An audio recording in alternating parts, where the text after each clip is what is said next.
Hey everyone, Nitron here. Today we'll be covering part 5 of the Theorycrafts for Murder at Caste Nathria. Today we'll be covering the Paladin deck lists. If you wanted to see Demon Hunter, Druids, Hunters, or Mages, check out the last 4 videos. And tomorrow we'll be covering Priest decks. So for the 2 Paladin deck lists, we're going to start with a Questline Silverhand Recruit Paladin deck. And our second list is going to be a no neutrals, all Paladin card deck.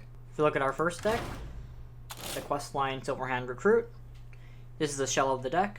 Starting off, we have a lot of 1-drops for the quest line, such as Blessed Goods, which helps us discover into other cards, Iron Deep Trogs, Knight of Anointment to draw into our holy spells, Peasant for additional card draw, Righteous Protector for a solid 1-drop, and Vicious Slither Spear. On top of this, we have cards like Conviction, a holy spell that gives us buffs to our small minions, Equality to make easy board plays with our token minions, and of course, parts of our Silverhand Recruit package such as Warhorse Trainer, which buffs our Silverhand Recruit attack, and Stand Against the Darkness, which summons 5 Silverhand Recruits at once. If we look at the full deck list, we can see we have some other additional new 1-cost cards such as Promotion, which works really well with our Silverhand Recruit package, as well as a Sinful Sous Chef, which gives us Silverhand Recruits that we can actually play and count towards our quest line. Along with this, we have the rest of our Silverhand Recruit package, including Steward the Steward, which gives our Silverhand Recruits buffs, as well as the Buffet Bigun, which gives us a very powerful infuse effect of giving us 2 attack and divine shields to our 1/1s, making this a 4-mana 2/4 that summons 2 3/1s with divine shield, which is very powerful board presence, especially if you've curved it out nicely.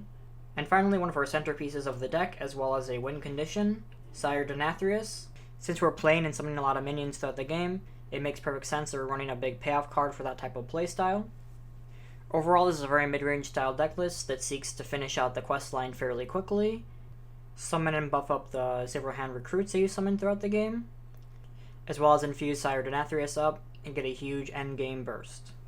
Our next list is a no-neutral all-Paladin card deck list, which is built around the new legendary The Countess, which if there's no neutrals in the deck list, gives us 3 legendary invitations, which gives us 0-cost legendary minions from other classes. Here's the shell of the deck list, starting off with Knight of Anointment to draw us into some holy spells that are targeted, Righteous Protector, a solid 1-drop, Battle Vicar, which discovers us into a holy spell, City Tax, which pairs very well with Equality, since for 4 mana you can Equality a board and City Tax it away. We also run Alliance Bannerman, which helps us cycle and hand buff, 1 copy of Hold the Bridge for sustain, Righteous Defense, one of our few targeted holy spells from Knight of Anointment, which helps us hand buff and maintain board control, Shimmering Sunfish, a very powerful 3-drop that we can curve into nicely with Knight of Anointment, Carriel Roam to help us maintain board control and reduce our holy spells, Immortalizing Stone to give us a lot of board presence and also reduce the cost of Guardian's Grace very fast, Lightforged Carriel once again.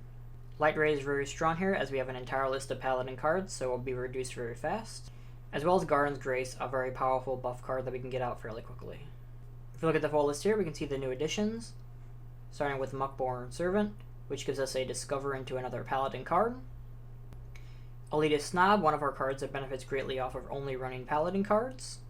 And finally, the card this deck is built around, the Countess, who gives us that very powerful payoff effect for only running Paladin cards.